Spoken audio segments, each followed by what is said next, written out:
here we are with Sean's work traveling food reviews or something like that. Not really sure. I haven't figured that part out. To start off, I'm going to try their beef brisket with their white Moes sauce. This is Smokee Moes barbecue.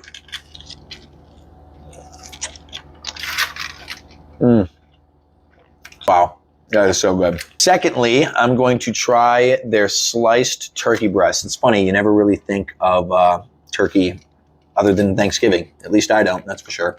With their Carolina sweet honey barbecue sauce.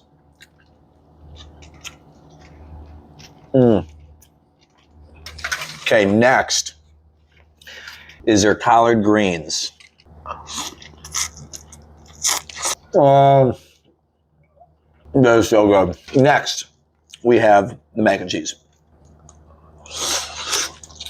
And lastly, we have the cheesy brisket sandwich with Moes white sauce on here. Check them out. Smokee Moes barbecue sandwich. 10 out of 10.